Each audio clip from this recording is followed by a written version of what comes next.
2021년 3월 10일 목요일 하나님 앞에 새벽 기도를 드리겠습니다. 찬송가 266장 한번 찬송하겠습니다.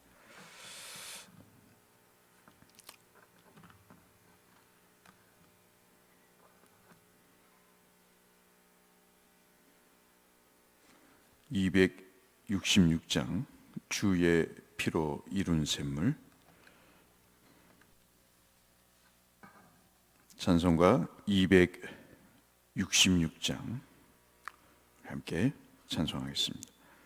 주의 피로 이룬 샘물 참 깊고 넓도다. 구원하는 그 신능력 다 찬송할지라. 찬송하세 주의 보혈 그 샘에 지금 나아가 죄의 깊이 빠진 이 몸 그 피로 씻어 맑히네.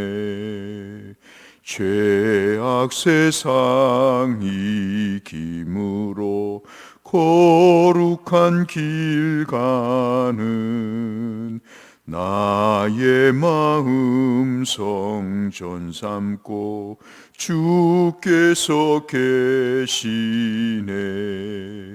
찬송하세 주의 보혈 그 샘에 지금 나아가 죄의 깊이 빠진 이 몸 그 피로 씻어 맑히네. 주 예수를 깊이 아는 놀라운 그 은혜, 하늘나라 즐거움이 매일 새롭도다. 찬송하세 주의 보혈 그 샘에 지금 나아가 죄의 깊이 빠진 이 몸 그 피로 씻어 맑히네. 아멘. 오늘 우리 함께 나눌 말씀은 사사기 18장 14절에서 32절의 말씀, 한 우상의 파괴력이 어떤 것인가를 우리 잠시 보겠습니다. 사사기 18장 1절에서 14절에서 31절까지의 말씀, 사사기 18장 14절에서 31절까지의 말씀을 보겠습니다.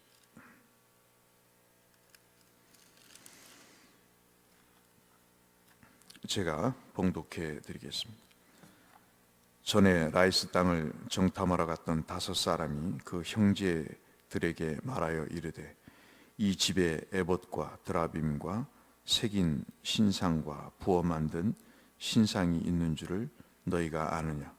그런즉 이제 너희는 마땅히 행할 것을 생각하라 하고 5사람이 그쪽으로 향하여 그 청년 르위 사람의 집 곧 미가의 집에 이르러 그에게 문안하고, 단 자손 600명은 무기를 지니고 문 입구에 서니라.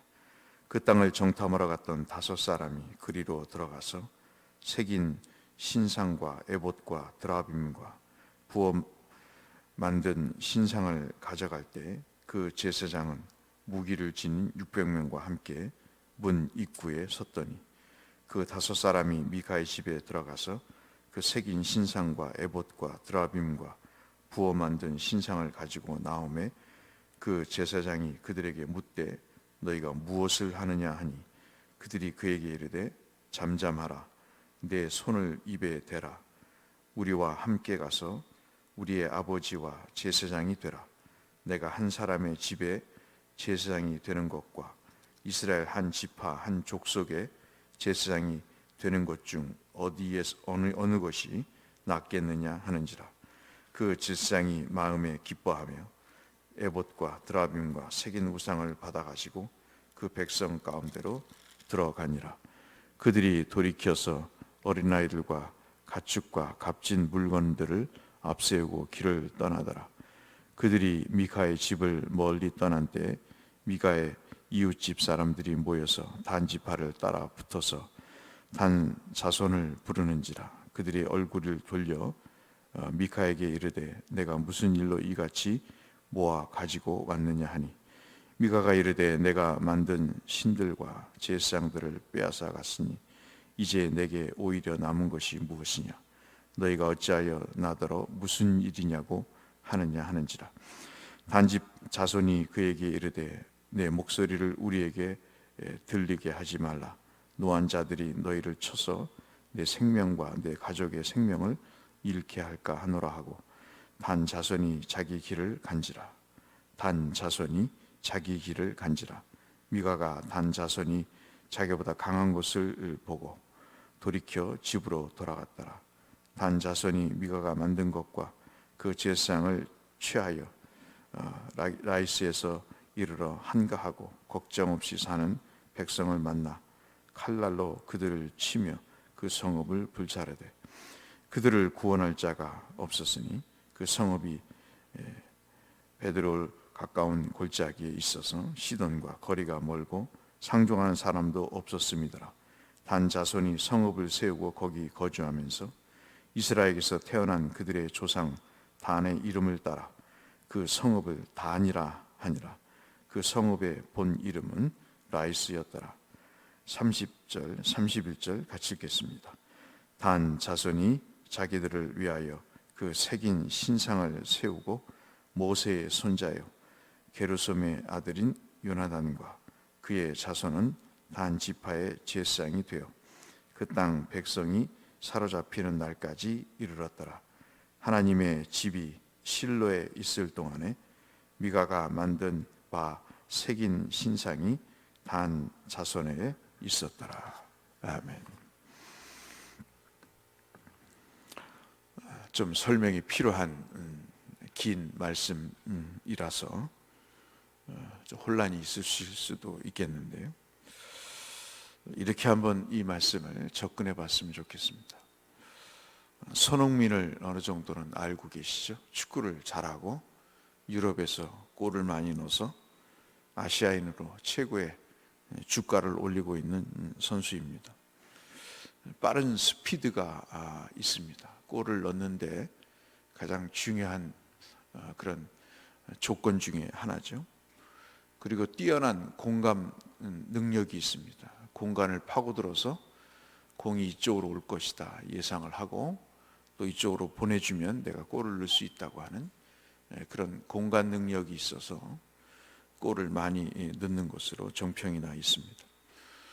그런데 대부분 사람들이 이런 빠른 스피드나 공간 감지 능력뿐만 아니라 그에게 가장 큰 장점으로 대두되는 것이 바로 이 밸런스입니다. 몸이 무너지면 골을 넣거나 드리블을 할 수 없는데 몇십 미터를 달려도 이 몸이 무너지지가 않는 거죠. 중심을 잡고 흐트러지지 않게 넘어지거나 걸려서 비틀거리거나 그러면 골을 넣지 못하는데 이 친구는 그런 밸런싱이 아주 굉장히 탁월한 사람으로 평가를 받습니다. 축구라는 스포츠뿐만 아니라 우리에게도 이 균형 감각이라는 것이 굉장히 중요하겠죠. 오늘은 그런 시각에서 우리가 17장의 말씀, 또 18장의 말씀을 연이어서 볼 필요가 있는데요. 이 18장 말씀은 17장과 관련이 있습니다. 잘 아시는 대로 미가라고 하는 가족의 이야기가 17장부터 시작이 됩니다. 이 에브라임 산지에 미가라고 하는 사람이 있었는데 어머니에게서 은 1,100을 훔치죠. 은 1,100개를 훔쳐서 그것으로 신상을 만드는데 어머니가 그 아이를 야단치지 않고 17장 2절에 하나님이 내게 복을 주시기를 원한다, 그런 이상한 지도를 하는, 그래서 이것이 어떤 발단이 되고, 또 제사장을 개인이 고용을 해서 돈을 주고 하나님의 뜻을 묻는 그런 종교적인 타락이 자행된 상황에서 벌어진 일입니다. 그렇게 만든 우상이 이제 화근이 되게 되고, 이 일 때문에 이제 여러 가지 문제가 이제 파급이 되는 것을 우리가 볼 수 있습니다. 그 중에 하나가 이제 단지파가 등장을 하는데요. 이 친구들은 여호수아 19장에 보시면 역시 다른 지파와 같게 땅을 분배를 받았습니다. 그런데 그 땅을 분배받았음에도 불구하고 이들은 그 땅을 차지하지를 못하게 되죠. 에모리 족속이라고 하는 가나안 그 단지파가 들어가야 할 땅에 이 거대한 민족이 버티고 있어서 오히려 그들에게서 쫓겨나게 됩니다. 점령해야 될 민족들이 오히려 쫓겨나고, 그래서 땅을 얻지 못한 채 방황을 하고 있는 상황입니다. 이것이 이제 1장 사사기 1장 34절에 나온 내용이죠. 딱하기 그지없는 그런 상황입니다. 내용들을 쭉 보면 하나님이 주신 땅에 대한 별로 호감을 갖지를 않습니다. 이 땅을 얻어서 우리 보고 어떻게 살라는 얘기냐 하고, 사실 쫓겨나긴 했지만 이들 스스로도 여호수아가 분배한 이 땅에 대한 매력이나 마음을 갖고 있지 않습니다. 순종하기보다는 그냥 포기를 한 그런 상황이죠. 그럼에도 불구하고 시간이 점점 가면서 살아야 될 땅이 있어야 되기 때문에 이제 결심을 하게 됩니다. 상대적으로 방어가 허술한 라이스라는 땅을 그들이 결정을 하게 되고, 19장 47절에 이제 그 땅을 얻게 되는데요. 5명의 정탐꾼을 파견을 합니다. 모세가 12명의 정탐꾼을 파견하는 것을 봤겠죠. 벤치마킹을 해서 이런 흉내를 냅니다. 5명을 선발해서 자신들이 살 땅을 이제 찾게 되는데, 그 과정에서 에브라임 산악 지역을 지나게 되고, 아까 말씀드린 미가의 집에 이르러서 저녁에 이제 하룻밤 신세를 지게 됩니다. 이때 이제 제사장 출신 레위 사람 한 청년을 만나게 되는데, 누구냐고 물어보니까 미가 개인 집에 고용된 제사장이다, 그렇게 이야기를 합니다. 자기가 이러이러한 일로 인해서 지금 라이스 땅 쪽으로 가는데, 그래서 땅을 얻기 위해서 가는데 네가 하나님 앞에 좀 물어달라, 이것이 성공적으로 되겠느냐 안 되겠느냐 묻자 6절에 보시면 형통할 것이다 라고 답변을 해줍니다. 점쟁이 같죠. 그래서 이렇게 이 라이스 땅에 이르러서 보니까 시돈 사람들이 살고 있지만 사람들이 온순하고 그리고 멀리 떨어져 있어서 또 살기에 적합한 땅으로 판단을 하고 돌아와서 사람들에게 알립니다. 하나님이 허락해 주신 땅이라고 선전을 하면서 7절부터 10절까지 이제 그쪽 가서 살자고 이야기를 합니다. 이런 이야기를 듣고 하나님이 허락하셨다는 말에 사람들이 거부하지 않고 600명을 또 선발을 해서 그 땅을 다시 점검하러 떠나게 됩니다.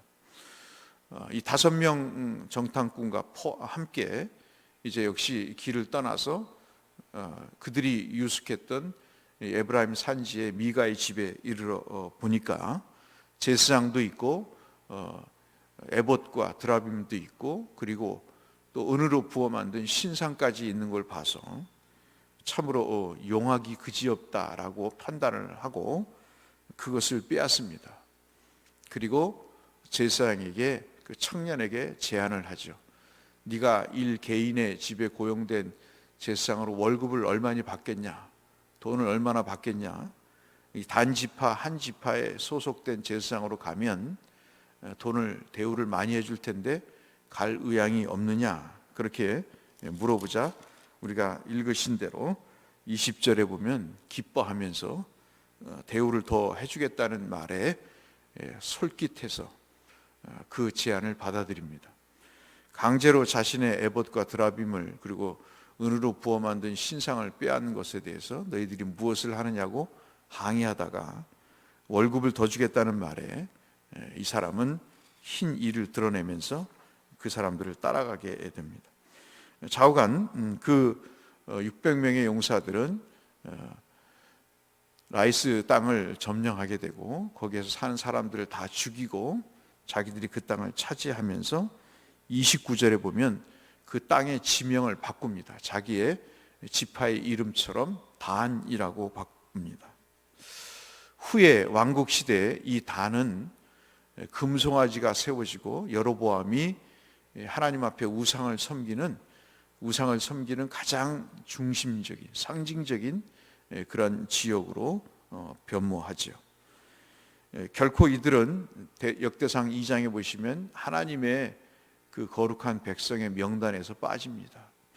요한계시록에서도 보시면 그 인친자가 10만 2천 명의 인친자가 나오는데 그 중에서도 요한계시록 7장에도 보시면 10만 4천이죠. 10만 4천의 명단에도 이들이 들어있지 않습니다. 참 불행한 그런 백성들이죠. 31절에 우리가 마지막 보시면 하나님의 집이 그 당시에는 실로라는 곳에 있었습니다. 예루살렘이 아직 없었기 때문에 실로에서 하나님께 예배를 드렸는데 이들은 별도로 말씀드린 단에서 하나님 앞에 제사를 드리는 그런 형태를 취하면서 우상 숭배, 종교적 타락의 극치를 달리게 되죠. 이러한 사건들은 말씀드린 대로 17장에 미가라고 하는 집에서 미가가 만든 그 단 지파들에게 제공했던 또 빼앗겼던 그런 우상에서부터 시작이 됩니다. 그럼 생각해 보세요. 어떻게 제사장이 한 개인에게 고용이 돼서 거기에 월급을 받으면서 점을 쳐줄 수 있을까요? 돈을 더 준다니까 그 제안을 받아들이고 단지파의 소속 제사장이 돼서 더 좋은 대우로 자기의 직장을 옮기는 그런 일이 있을 수 있을까요? 나중에 우리가 보시겠습니다만은 여러분 이 사람의 이름이 등장을 합니다. 전혀 레위 청년이라고 그렇게 기록되어 있다가 나중에 알게 되는데 여러분 그 말씀이 어디에 있냐면 30절에 있습니다. 이 사람이 다름 아닌 모세의 손자가 되죠. 이름이 요나단이고요. 그 아버지 이름이 게르솜입니다. 물론 이 사람이 진짜 모세의 손주인가라는 논란이 있지만 성경 본문으로 봤을 때 이 모세의 손자일 가능성이 가장 크죠. 모세의 손자가 지금 이렇게 전반적으로 다 타락한 세상에서 역시 돈을 받고 제사장 노릇을 하는 그러한 지경에 처한 것을 우리가 볼 수 있습니다. 오늘 이 본문을 우리가 보면서 한 개인의 종교적 타락이 지파 전체에 미치는 영향도 우리가 보지만 전반적인 그런 종교적인 형식화가 얼마나 무서운가 하는 것들을 우리가 또 보게 됩니다. 하나님의 뜻이 분명히 있었고 그리고 하나님께서 약속하신 것이 있었습니다. 어제도 말씀드린 대로 모든 사람에겐 사명과 약속이 주어졌다는 말씀을 드렸습니다. 그 사명을 이룰 때 하나님께서 그 결과로 약속이라는 것을 주셨다는 말씀을 드렸는데 버젓이 하나님이 살아계신데도 불구하고 에봇과 드라빔과 그리고 은으로 부어 만든 신상으로 그리고 개인에게 고용된 제사장으로 점을 치고 그것이 하나님의 뜻인 것처럼 받아들이는 섞여 있는 신앙의 모습도 우리에게 또 보여주죠. 더 하나 중요한 것은 돈 때문에 성직이 타락해가는 모습입니다. 이것은 참 우리에게 뼈 아프고 가슴 아픈 일이 아닐 수가 없는데요. 지금도 공공연하게 성직자의 월급을 무기로 삼아서 그런 일들이 자행되고 있는 것을 볼 수 있습니다. 일부 교회에서는 성직을 고용인으로 생각을 할 정도로 그렇게 종교적인 타락이 예나 지금이나 버젓이 자행되고 있는 모습도 우리에게 볼 수 있죠. 너가 사례를 주니까 그 일을 해야 된다고 하는 식의 그런 암암리의 압력과 그러한 조건적인 요구들이 있어서 참 힘든 세상을 살아가고 있는 것도 부인할 수 없는 사실입니다. 그러나 더 중요한 것은 이러한 하나님의 뜻을 거부하는 단지파에게 하나님은 왜 라이스라는 땅을 주셨을까 하는 거죠. 참 우리가 살면서 이해 안 되는 부분이 이 악인들이 일시적으로 형통해 가는 모습입니다. 하나님의 뜻을 거스렸으면 고난이 있어야 되고 그리고 어려움이 있어서 그것을 통해서 좀 깨닫고 그리고 더 기도하게 되고 하나님 앞에 무릎으로 조아리게 되어야 되는데 오히려 하나님의 뜻을 거스리는 자들이 오히려 더 잘 되는 모습을 보게 됩니다. 앞서 말씀드린 대로 이 전쟁에서 시돈 사람들이 거의 저항을 하지 않고 모든 것을 빼앗기고 살해당합니다. 이 미가의 집에 있던 우상과 그리고 에봇과 드라빔도 그냥 속수무책으로 빼앗기고 이 제사장이 오히려 점을 쳐줘서 요나단이 점을 쳐줘서 오히려 이것이 잘 되는 것처럼 그렇게 성경이 기록하고 있습니다. 그런데 여러분 시편 73편을 보시면 무서운 말씀이 등장을 하죠. 그 악인의 잘 되는 것 때문에 잠을 못 이룹니다. 정말 악인들이 잘 되는 것 때문에 자기가 하나님 앞에 깨끗하게 살려고 노력했던 것이 다 허무하다고 한탄을 하다가 어느 순간 성소에서 들어가서 예배를 드릴 때 하나님이 그에게 악인의 종말에 대한 깨우침을 주셨나 봅니다. 하나님의 성소에 들어갈 때 그 악인들의 종말을 내가 깨달았나이다. 주께서 참으로 그들을 미끄러운 곳에 두시며 파멸에 던지시리니 내 마음이 산란하며 내 양심이 찔렸다 라는 시편 기자의 고백이 있습니다.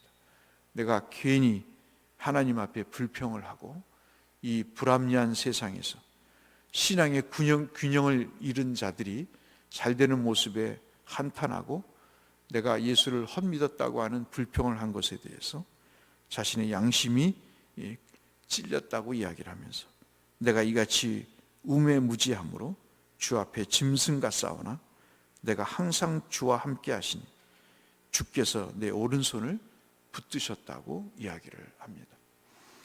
오늘 말씀의 결론을 맺습니다. 우상의 파괴력, 불신앙의 파괴력은 참으로 헷갈릴 때가 많습니다.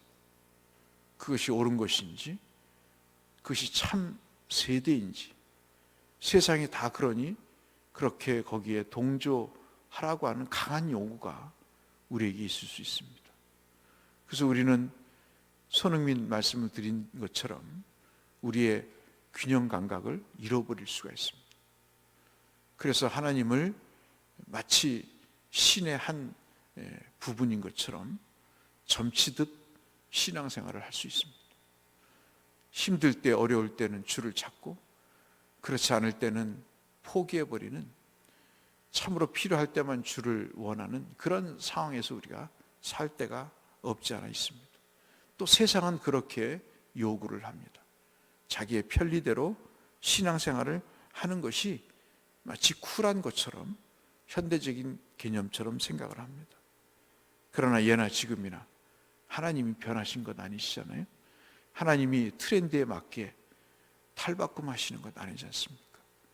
하나님의 이름과 그 존재를 만홀히 여기는 것을 하나님이 기뻐하시지 않지 않습니까? 하나님이 일개의 부적과도 같은 존재라면 우리가 왜 예수를 믿어야 되고 예수께서 왜 십자가에 돌아가셔야 되겠습니까?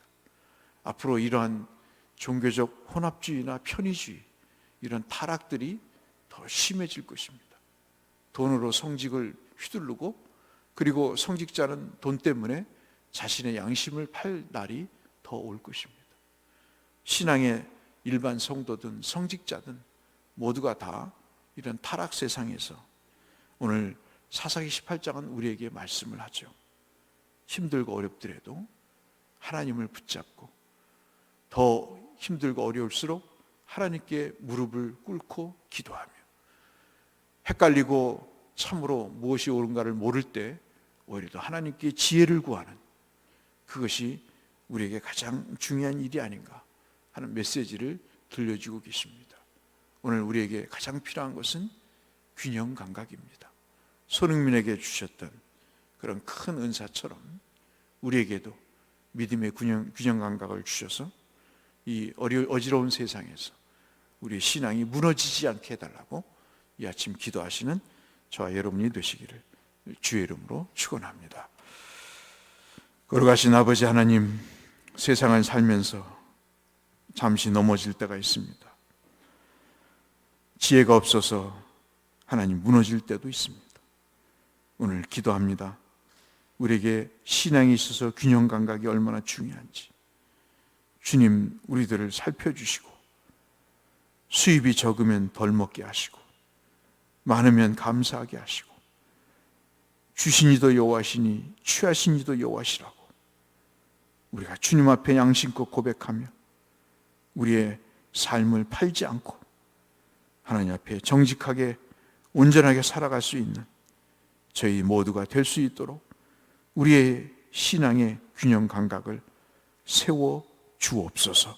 예수님 이름으로 기도 올리옵나이다. 아멘. 오늘도 건강하시길 바라고 모든 환우들과 선교사님들과 우리의 기도가 필요한 주의 백성들에게 하나님의 은혜가 함께 하시도록 기도하며 주 앞에 나가시겠습니다. 함께 기도하시겠습니다. 감사하신 아버지 하나님, 오늘도 생명을 주셔서 감사합니다. 말씀을 주셔서 감사합니다. 은혜를 주시니 감사합니다. 아버지 하나님, 모든 종들에게, 모든 주의 백성들에게 하나님의 선하심을 보여주셔서 이 땅이 비록 광야 같고 힘들고 어려운 세상이지만 우리가 놓쳐서야 안 돼요. 우리가 잃어버려서는 안 돼요. 하나님 귀한 것들을 붙잡고 주님 바라보며 살 수 있는 우리가 될 수 있도록 역사해 주옵소서.